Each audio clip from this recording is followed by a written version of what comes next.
fe de Abraham, salgo de casa y dejo todo atrás. Estoy dispuesto a todo con el Señor. Hoy le obedezco porque es Dios amor. Soy peregrino siguiendo a José. Confío en Dios sin importar el camino. Sé que hay un plan de amor para mí, que al final me salvará de Egipto. Este es mi credo, credo, credo. Grita que Dios es la razón de mi fe. Este es mi credo, credo, credo. Soy peregrino porque voy junto a Él. Voy caminando con la iglesia. Nubes de fieles van hacia Él. Testigos de amor cuentan con su vida esta historia hasta la eternidad.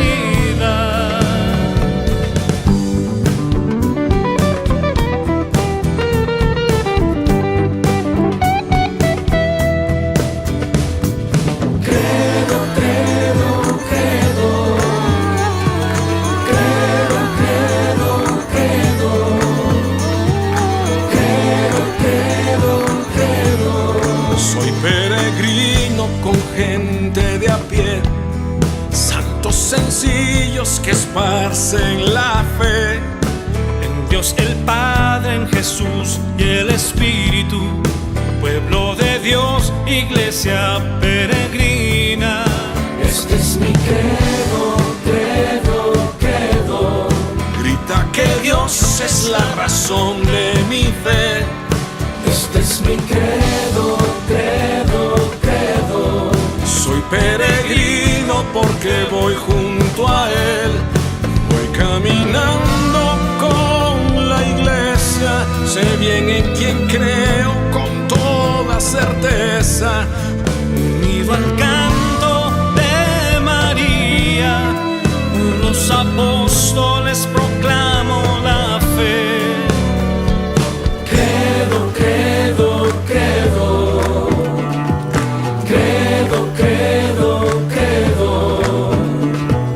Credo, credo, credo.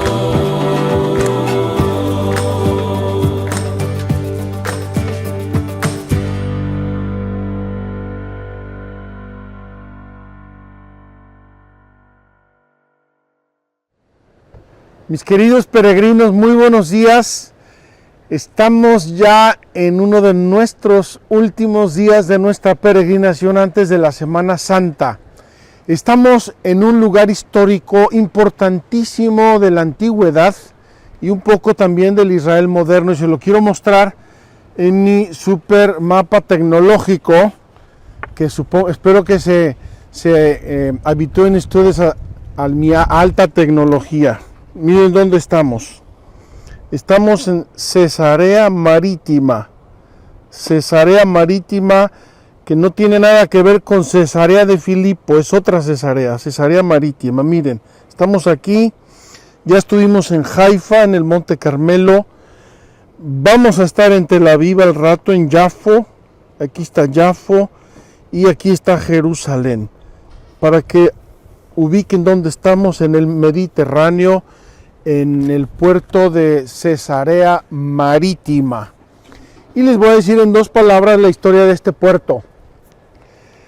El gran rey Herodes el Grande, que nosotros cristianos lo tenemos tachado con una cruz negrísima por haber sido el que persiguió a Jesucristo recién nacido, hizo la matanza de los inocentes, tuvo, como todos los grandes genios, sus partes muy malas y sus partes muy buenas.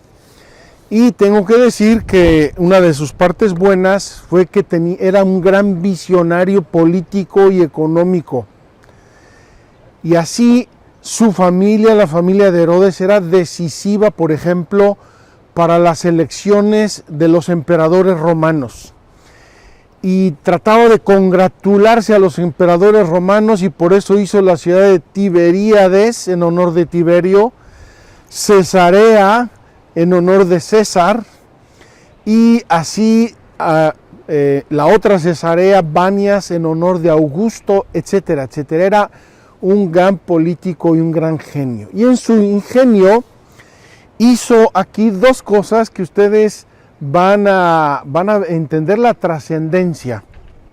Cesarea Marítima tiene un hipódromo y tiene un anfiteatro, es más, tenía dos anfiteatros, el puerto, etc. Y Herodes quería competir con Grecia en las Olimpiadas. Y decía, ¿cómo atraigo yo más atletas aquí que los griegos? Y se inventó una cosa, para que ustedes lo sepan, inventó las medallas de bronce, porque en Grecia solo daban de oro y plata. Y si yo voy a dar de bronce, y vienen más atletas a Cesarea, y él inventó las medallas de bronce. Primera cosa, poco más banal, pero ahora vamos a la más importante. Hacia el año 20 a.C., Herodes mandó construir este puerto de Cesarea. Y es el primer puerto, escúchenme lo que les voy a decir, es el primer puerto construido dentro del mar, de la historia. Y aquí tenemos todavía una parte de los antiguos muros del puerto de abrigo que construyó Herodes dentro del mar. Fue una idea genial, mis queridos peregrinos, por una razón muy sencilla. Si en un puerto normal, tradicional, en el Mediterráneo, llegaban barcos de 500 toneladas, en el puerto de Arribo llegaban barcos de 2000 toneladas. Imagínense lo que eso significa a la hora de disminuir costos. Imagínense lo que significa a la hora de poder mandar más mercancías o poder mandar objetos más grandes. Por ejemplo, aquí han encontrado columnas de granito o de mármol prácticamente de toda la zona del Mediterráneo. Es decir, cargaban los barcos y podían transportar cantidades mucho más grandes y mucho más pesadas de mercancías, con todo lo que eso influye en una región para el comercio. Voy a pedirle a Paula que me preste de nuevo mi super mapa tecnológico, porque les quiero mostrar que a Cesarea Marítima llegaba la vía de Siria, llegaba la vía de Jordania, llegaban vías del sur por el desierto del actual Yemen, Arabia Saudita, llegaban las especies, llegaba la seda, llegaba cargas enormes de mercancías que aquí comerciaban a través del puerto de Cesarea, comerciaban por todo el Mediterráneo. Acceder al Mediterráneo de todo el Medio Oriente era una fábula, pueden ustedes imaginarse. ¿Cómo traían las mercancías? Las traían en camellos. Cada camello puede cargar en torno a 250 kilos tranquilamente, y había caravanas de miles de camellos que llegaban con mercancías. Vamos a ver luego pasando los almacenes de Cesarea, desde donde llevaban las cosas a los barcos y bajaban de los barcos para vender también aquí. Quiero añadir un detalle y termino. ¿Cuál era la economía fuerte de Israel en tiempos de Jesucristo? ¿Qué intercambiaban los judíos con el resto del mundo? Adivinen, intercambiaban muchas hierbas medicinales. Los judíos en toda la historia de la humanidad han estado en el mundo de la salud y siguen estando en el mundo de la salud, con las grandes empresas farmacéuticas, con los grandes hospitales y sobre todo grandes médicos, grandes descubridores, ahora incluso añadiendo todo lo que es la alta tecnología en la medicina. Termino. Aquí estaba el puerto, Aquí estaba donde estamos ahora un grande palacio a Júpiter, un templo a Júpiter, estaba el anfiteatro, estaba el circo romano, y ahora nos vamos a encaminar, queridos peregrinos, a la casa del gobernador romano. Cuando murió Herodes el Grande, Cesarea quedó, digamos, como residencia oficial del gobernador romano, y por lo tanto aquí vivía Poncio Pilato. Les voy a mostrar una lápida, me parece que es la única lápida de la antigüedad donde está el nombre de Poncio Pilato. Y allá les voy a decir el significado cristiano de Cesarea, que es importantísimo. Vengan conmigo.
Mis queridos peregrinos, estamos viendo las bodegas donde se almacenaban los bienes que luego embarcaban o que bajaban de los barcos para vender aquí en toda la provincia, así llamada provincia palestina del Imperio Romano. Aquí en mi lado izquierdo, todo esto que están viendo eran casas, villas, algunas de ellas muy hermosas, muy importantes. Y la historia de Cesarea, que repito, fue fundada por Herodes el Grande hacia el año 20 a.C. La historia de Cesarea va a seguir un poco todos los periodos de la historia antigua. El periodo romano, el periodo bizantino, el periodo islámico. Los cruzados tuvieron aquí un puerto muy importante. Volvió a ser después de los musulmanes, y tristemente Cesarea sufrió en la antigüedad varios terremotos y varios tsunamis o maremotos que se produjeron en esta zona y que la devastaron completamente. Así estamos ahora, queridos peregrinos, estamos atravesando el circo de Cesarea. Imagínense, probablemente en estas arenas donde estamos caminando habrán luchado gladiadores, probablemente aquí martirizaron a muchos cristianos. Hay un grande santo de la antigüedad que es Eusebio de Cesarea, el primer gran historiador del cristianismo, era originario de esta ciudad.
Queridos peregrinos, qué emoción entrar en este anfiteatro romano, y me voy a colocar en una de estas gradas para hacerles la primera parte de nuestra catequesis de hoy. Esperemos que no nos corran. Ahí veo yo unos obreros que están trabajando. Vamos a pedirle a Dios que no nos echen de aquí.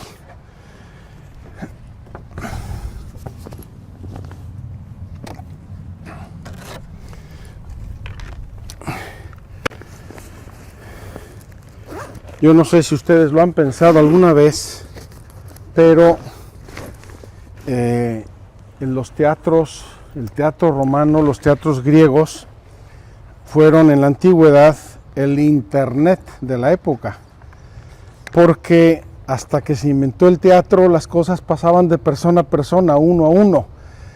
De repente se inventa el teatro y 3 personas o 4 desde el estrado pueden influir en 15 o 20 mil personas. Fue una grande invención de la cultura antigua, y por eso quiero yo aprovecharme este teatro. Queridos hermanos, hoy nuestro tema de catequesis es importantísimo, es capital. Es el perdón de los pecados. La Iglesia tiene el poder de perdonar los pecados, y ese perdón de los pecados está unido, o mejor dicho, tiene su raíz en el creo en el Espíritu Santo. Creo en el Espíritu Santo. Después del creo en el Espíritu Santo viene el creo en la Iglesia, y después del creo en la Iglesia viene el creo en el perdón de los pecados. Y el símbolo niceno-constantinopolitano nos va a decir: creo en el bautismo para el perdón de los pecados. Es decir, la Iglesia ha tenido siempre 2 canales de perdonar los pecados con el poder que Jesucristo le encomendó. El más importante, el inicial, el más fuerte, el más universal, y el que nos deja como estábamos en el paraíso terrenal, es el bautismo. Y después del bautismo, en la vida del cristiano, como somos seres humanos normales y caemos en el pecado, el Espíritu Santo y la Iglesia administran también el perdón, la remisión de los pecados con la confesión, con el sacramento de la penitencia. Estos son los 2 grandes canales del perdón. Y quiero empezar hablando del bautismo, queridos hermanos. Vamos a hablar aquí del bautismo porque es importantísimo, es fundamental en la Iglesia, y es el inicio de nuestra vida en Dios, en Cristo. Ahí renacemos, ahí somos regenerados, vueltos a nacer. Quiero leer con ustedes el capítulo 10 de los Hechos de los Apóstoles. Es un poco largo, lo anticipo, pero justifica las 2 visitas que estamos haciendo hoy: Cesarea Marítima y Jaffa o Jaffo, al lado de Tel Aviv. Y habla sobre el bautismo. Voy a comenzar. Capítulo 10 de los Hechos de los Apóstoles. Había en Cesarea un hombre llamado Cornelio, centurión de la corte itálica, piadoso y temeroso de Dios, como toda su familia, daba muchas limosnas al pueblo y continuamente oraba a Dios.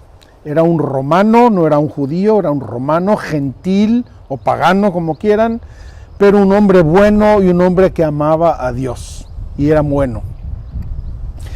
Vio claramente en visión hacia la hora 9 del día, 3 de la tarde, que el ángel de Dios entraba en su casa y le decía: Cornelio. Él les miró fijamente y lleno de espanto dijo: ¿Qué pasa, Señor? Le respondió: tus oraciones y tus limosnas han subido como memorial ante la presencia de Dios. Ahora envía hombres a Joppe y haz venir a un tal Simón, a quien llaman Pedro.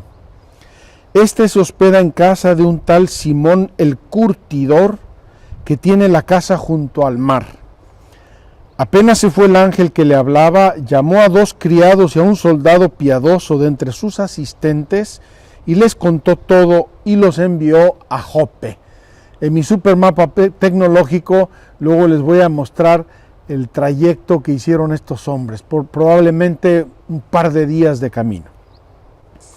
Al día siguiente, mientras ellos iban de camino y se acercaban a la ciudad, subió Pedro al terrado, a la terraza, sobre la hora sexta, a mediodía, a las 12, para hacer oración.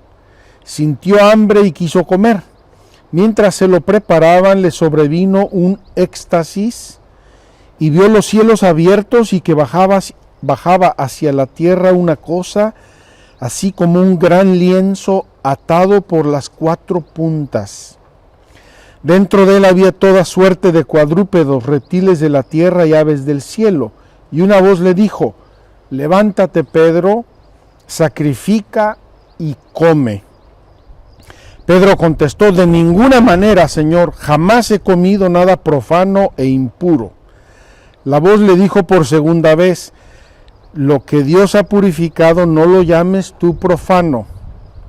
Esto se repitió 3 veces e inmediatamente la cosa aquella fue elevada de nuevo hacia el cielo. Estaba Pedro perplejo pensando qué podría significar la visión que había visto, cuando los hombres enviados por Cornelio, después de preguntar por la casa de Simón el curtidor, se presentaron en la puerta. Llamaron y preguntaron si se hospedaba allí un tal Simón llamado Pedro. Estando Pedro pensando en la visión, le dijo el Espíritu: ahí tienes unos hombres que te buscan. Baja pues al momento y vete con ellos sin vacilar, pues yo los he enviado, le dice esta voz. Pedro bajó donde ellos y les dijo: yo soy el que buscáis. ¿Por qué motivo habéis venido?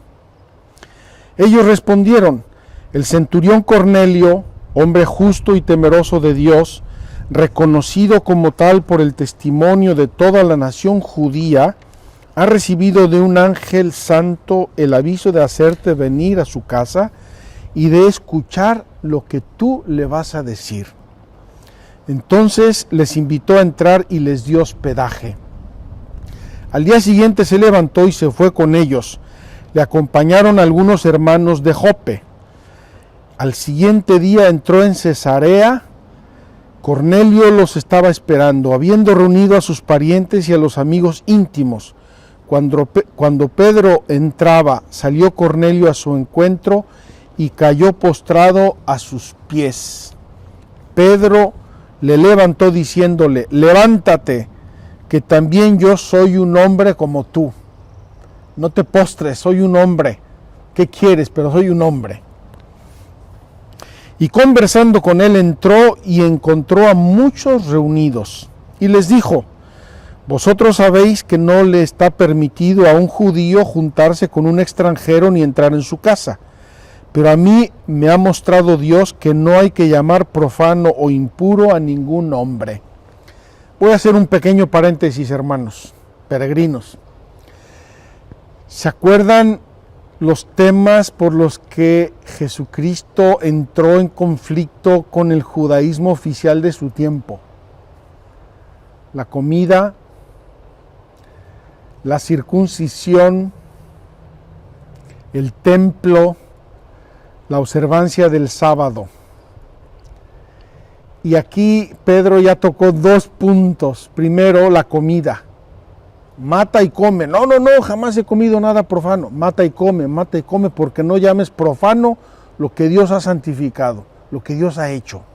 Segundo, los judíos nunca entraban en casa de gentiles, de paganos. ¿Por qué? Porque se hacían impuros.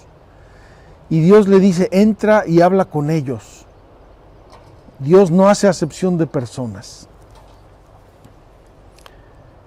Por eso, al ser llamado, he venido sin dudar, dice Pedro. Os pregunto, pues, ¿por qué motivo me habéis enviado a llamar?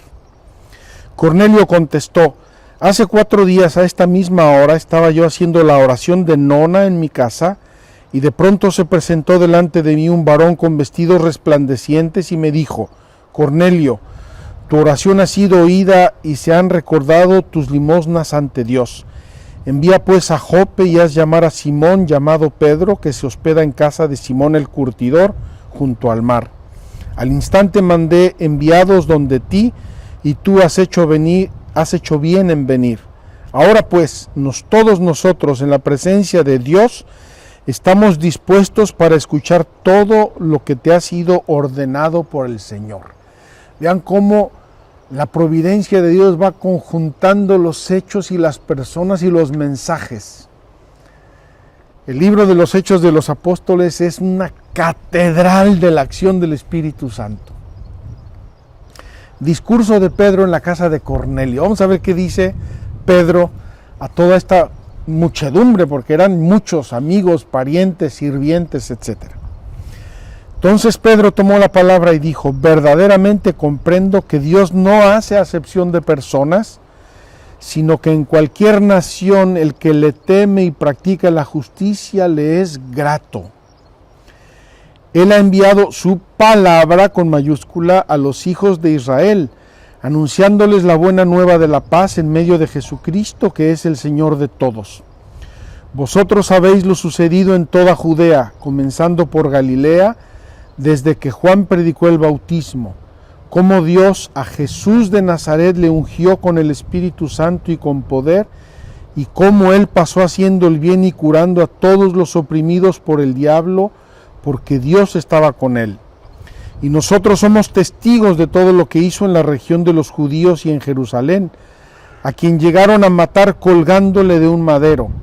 A este Dios le resucitó al tercer día y le concedió la gracia de aparecerse no a todo el pueblo, sino a los testigos que Dios había escogido de antemano, a nosotros que comimos y bebimos con él, después que resucitó entre los muertos. Y nos mandó que predicásemos al pueblo y que diésemos testimonio de que Él está constituido por Dios juez de vivos y muertos. De todos los profetas dan testimonio de que todo el que cree en Él alcanza por su nombre el perdón de los pecados. Queridos hermanos, este discursito de Pedro es el abuelito del credo apostólico. No sé si vieron los elementos que va mencionando Pedro. Y aquí viene lo maravilloso también para nosotros, porque nosotros venimos no del pueblo judío, sino de los gentiles y paganos. Bautismo de los primeros gentiles.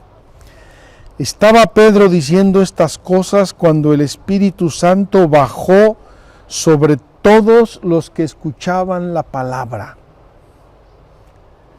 Queridos hermanos, estando Pedro hablando a esta gente buena, temerosa de Dios, el Espíritu Santo bajó sobre todos ellos. Y los fieles circuncisos que habían venido con Pedro quedaron atónitos al ver que el don del Espíritu Santo había sido derramado también sobre los gentiles. Hasta este momento, el bautismo, la predicación y el don del Espíritu Santo se había quedado, entre comillas, en la frontera judía. Pero aquí en Cesarea Marítima, por primera vez, el Espíritu Santo muestra que está abierto a todas las naciones. Cosa que Cristo ya les había dicho a los apóstoles: ir a todo el mundo y anunciar el Evangelio y bautizar a las gentes. Pero aquí, por así decir, se rompe este seno judío y se abre a todos los gentiles. Entonces Pedro dijo: ¿acaso puede alguno negar el agua del bautismo a estos que han recibido el Espíritu Santo como nosotros? Y mandó que fueran bautizados en el nombre de Jesucristo. Entonces le pidieron que se quedase con ellos algunos días. Aquí termina mi lectura, pero yo quiero, si quieres subir, Felipe, y saca un poquito mientras yo hablo, con tal de que se oiga mi explicación. Queridos hermanos, ¿qué le pasa al pobre de Pedro? Este hecho llega a oídos de los cristianos de Jerusalén, que eran todos judíos. Incluso había sacerdotes convertidos y fariseos convertidos. Y eran judaizantes, es decir, querían que todo el mundo entrara un poco por el canal del judaísmo si creían en Jesús. Y Pedro va y les dice, les platica toda la visión de los animales que mandó Cornelio, unas personas que vino con ellos, todo lo que le dijo el Espíritu Santo, y Pedro va a decir, hermanos, ¿quién era yo para oponerme a lo que estaba yo viendo que hacía el Espíritu Santo? Bajó sobre ellos el Espíritu Santo como había bajado sobre nosotros en Pentecostés, y por eso los bauticé. Y por eso entré y me quedé a dormir en casa de un pagano, de un gentil. Queridos hermanos, se rompe el seno del judaísmo y se abre a los gentiles. Tendríamos aquí, todos los que venimos de la gentilidad, a arrodillarnos y besar estas piedras, porque aquí la iglesia, el Espíritu Santo, la predicación apostólica rompe las fronteras del judaísmo y se extiende por todo el mundo. Y miren a quién escogió Dios, a Cornelio, un hombre famoso por ser bueno, por sus obras de caridad, un hombre famoso porque era famoso entre todos los judíos. Y miren dónde ocurre esto. Miren dónde ocurre esto, queridos hermanos. Ocurre en el puerto más importante del Mediterráneo. Es decir, en el lugar desde donde partiría el cristianismo y se distribuiría por todo el imperio romano, porque de aquí salían las naves a todo el imperio romano. Qué hermosa providencia de Dios, queridos hermanos, qué acción del Espíritu Santo.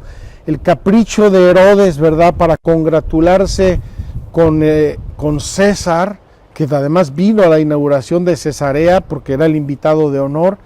Ese capricho de Herodes, él no sabía que todos esos barcos gigantes que llegaban aquí, los más grandes porque podían atracar en su puerto de abrigo, iban a llevar el cristianismo. Y de aquí salió España, salió Italia, salió a Grecia, salió al norte de África, salió a Galia, Francia del norte, Inglaterra. Desde aquí se difunde el cristianismo en todo el mundo conocido y sobre todo en todo el imperio romano. Qué hermoso, hermanos, qué bendición de Dios, qué lugar tan significativo. Quiero decirles que podríamos pasar días en Cesarea Marítima si quisiéramos estudiar y analizar a fondo la arqueología, la estructura de la ciudad, pero venimos a otro tema. Quiero ir ahora con ustedes a otro lugar espléndido. Pasamos por ahí antes brevemente, pero quiero hablar con ustedes de nuestra catequesis y con el catecismo en la mano, a nada más y nada menos, queridos hermanos, que al palacio de Poncio Pilato, donde unos años más tarde, hacia el año 57-60 de nuestra era, estuvo preso Pablo, San Pablo, Saulo. Aquí estuvo preso, aquí dio testimonio ante el procurador romano y de aquí apeló al César y fue llevado a Roma, donde iba a dar testimonio de Cristo y donde iba a sufrir el martirio por dar testimonio de Jesucristo. Vamos a la casa de Poncio Pilato y ahí concluimos nuestra catequesis.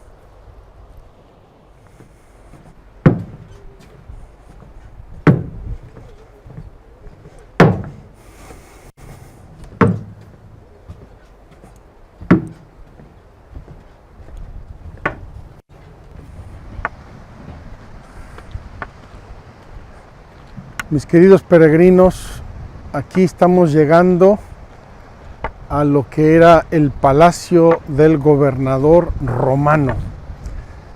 Desde aquí gobernaba Pilato y sus sucesores, o sea, los que tuvieron que ver con el cristianismo naciente, con San Pablo, etcétera, con los primeros 50, 100, 150 años del cristianismo.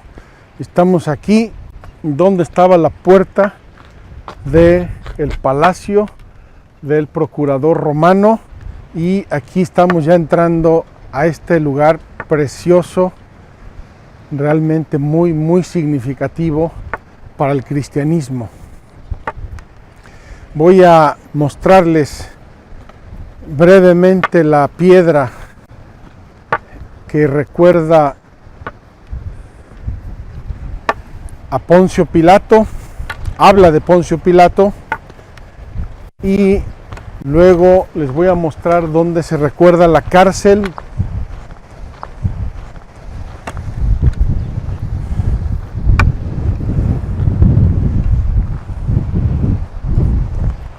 Miren qué maravilla. Aquí dice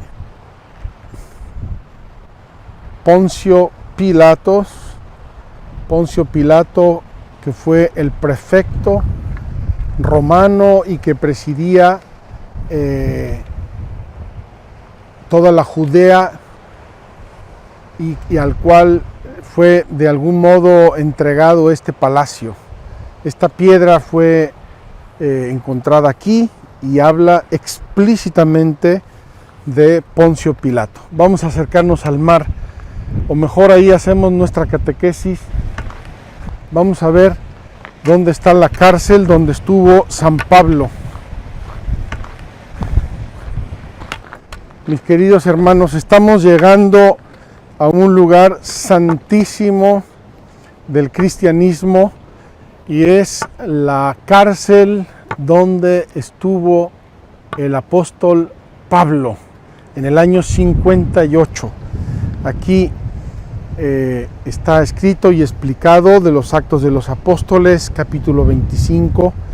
En el año 58, San Pablo estuvo aquí preso por acusaciones de los judíos de Jerusalén, y aquí él apeló al César, es decir, pidió que como ciudadano romano fuera juzgado por el César, era un derecho que él tenía. Vamos a acercarnos al mar para que vean rápidamente un poco esta bellísima estructura que ha sobrevivido tantos siglos, tantos terremotos, tantas marejadas, y de la cual todavía quedan espacios de los que mandó a construir el mismo Herodes el Grande.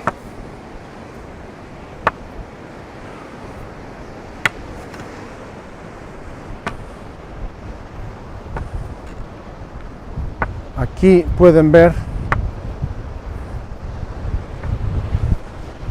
lo que queda de las rocas de una de las partes, o una gran parte de lo que era el palacio de Poncio Pilato, y aquí debajo se ven todavía mosaicos bizantinos de los usos que se hicieron en diversos periodos de la historia. Queridos hermanos, imagínense este horizonte desde el cual partió el cristianismo por primera vez. Iba en los cristianos perseguidos de Jerusalén a propósito de la persecución y la muerte de Esteban. Iba por los apóstoles, iba por los soldados, muchos marinos se convertían al cristianismo y aquí embarcaban en Cesarea, y desde aquí partió el cristianismo a todo el imperio, a todo el mundo conocido. Mis queridos peregrinos, estamos terminando aquí nuestra catequesis en Cesarea Marítima. Me temo que voy a causar pecados de envidia en mis hermanos sacerdotes, porque estoy sentado y estoy enseñándoles desde la cárcel donde estuvo San Pablo. San Pablo, qué maravilla. Voy a leer el catecismo porque son 2 paginitas maravillosas, y queridos hermanos, me gustaría que aterrizáramos en una cosa. Después de todo lo que hemos dicho, revelación, creación, salvación, pecado, caída, levantamiento, regeneración, el Espíritu Santo, la Iglesia y todo eso, al final tenemos que concluir en ¿y yo qué?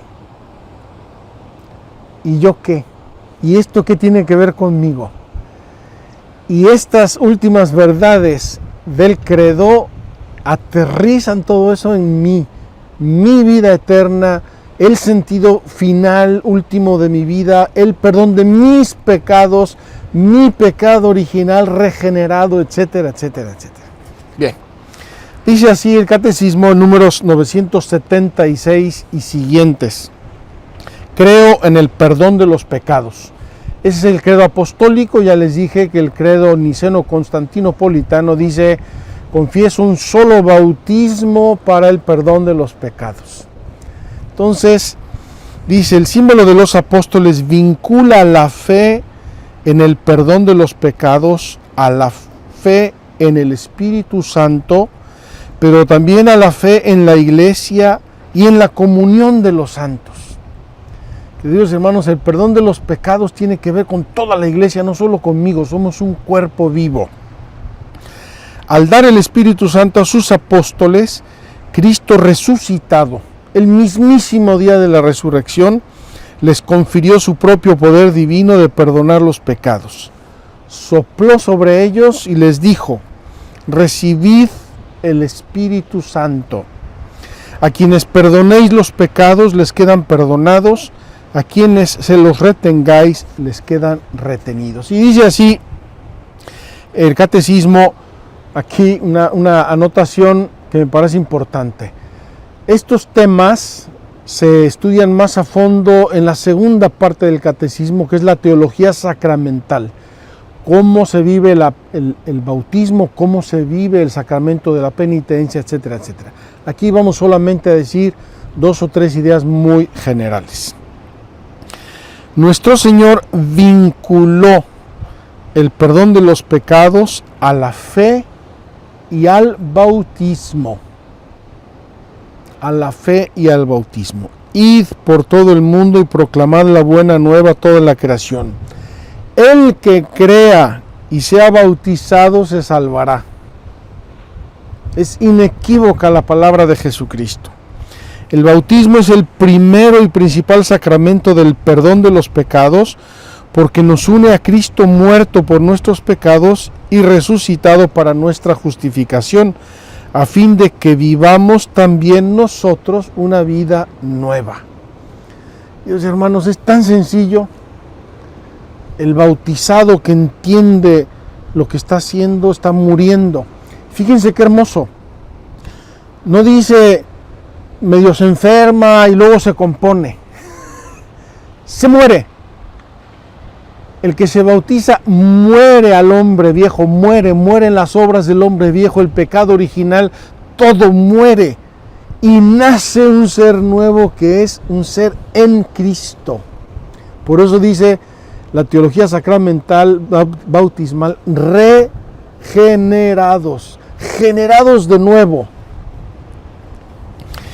En el momento en que hacemos nuestra primera profesión de fe al recibir el bautismo que nos purifica, es tan pleno y tan completo el perdón que recibimos que no nos queda absolutamente nada por borrar. Sea de la falta original, sea de las faltas cometidas por nuestra propia voluntad, ni ninguna pena que sufrir para expiarlas. Sin embargo, la gracia del bautismo no libra a la persona de todas las debilidades de la naturaleza.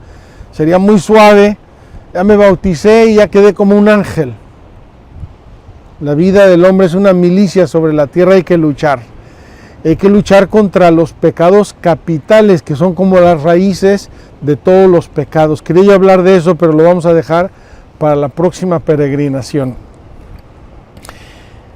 Fíjense, un adulto que recibe el bautismo, un hombre de 50 años, ha matado, ha fornicado, ha robado, es un egoísta, un idólatra, todo lo que sea. Y ocurría y ocurre. Con el bautismo queda purificado completamente. Es solamente después del bautismo, cuando cometemos pecados personales, cuando necesitamos el sacramento de la reconciliación, la confesión, el perdón de nuestros pecados. En este combate contra la inclinación al mal, ¿quién será el que lo suficientemente valiente y vigilante para evitar toda herida del pecado? Si pues era necesario que la iglesia tuviese el poder de perdonar los pecados, también hacía la falta que el bautismo no fuese para ella el único medio de servirse de las llaves del reino de los cielos que había recibido de Jesucristo. Era necesario que fuese capaz de perdonar los pecados a todos los penitentes, incluso si hubieran pecado hasta el último momento de su vida. Es decir, el bautismo perdona todo. Después del bautismo, dado que somos seres humanos, somos falibles y errare humanum est, es de los humanos equivocarse y fallar y pecar, la iglesia necesitaba el instrumento para perdonarnos hasta el instante último de nuestra muerte, y esa es la confesión, el perdón de los pecados. Por medio del sacramento de la penitencia, el bautizado puede reconciliarse con Dios y con la iglesia. Quiero decirles una cosa, ¿por qué los confesionarios tradicionalmente en la iglesia están en un lugar público y uno se levanta, ¿verdad?, antes de misa o durante la misa y se va, se pone en la fila y se confiesa? Porque la confesión es también una reconciliación con la iglesia. Confesándome yo y recibiendo el perdón de mis pecados, también me estoy reconciliando con mis hermanos. Tiene una dimensión social en el cuerpo de la iglesia. Dice el segundo apartado, brevísimo, la potestad de las llaves. Cristo, después de la resurrección, envió a sus apóstoles a predicar en su nombre la conversión para perdón de los pecados a todas las naciones. Nos mandó a predicar en su nombre la conversión. ¿Por qué en su nombre? Porque solo Dios puede perdonar los pecados. Solo Dios. Este ministerio de la reconciliación no lo cumplieron los apóstoles y sus sucesores anunciando solamente a los hombres el perdón merecido para nosotros por Cristo y llamándoles a la conversión y a la fe, sino comunicándoles también la remisión de los pecados por el bautismo y reconciliándolos con Dios y con la iglesia gracias al poder de las llaves recibido por Cristo. Dice así San Agustín una frase maravillosa: la iglesia ha recibido las llaves del reino de los cielos a fin de que se realice en ella la remisión de los pecados por la sangre de Cristo y la acción del Espíritu Santo.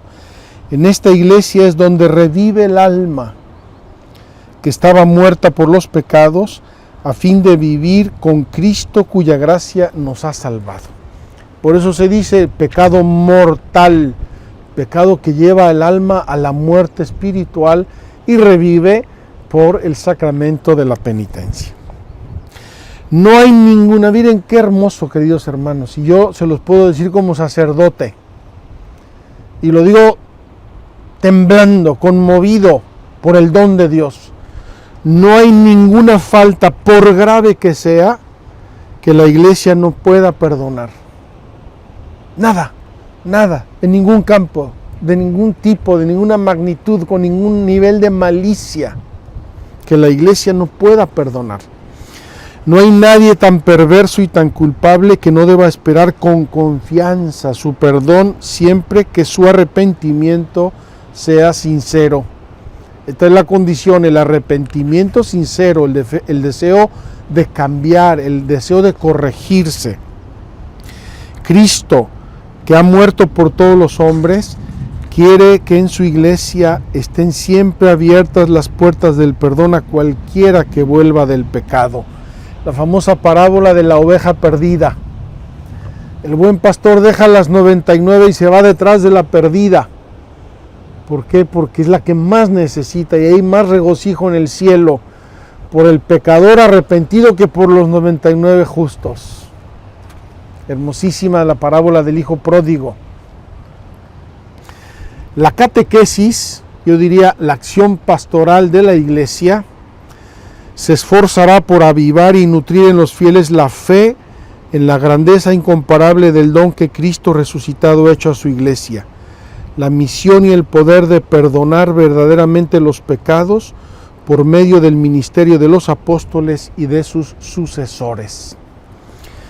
Queridos hermanos, cuando yo era niño, adolescentillo, se empezó a correr en la iglesia de Cristo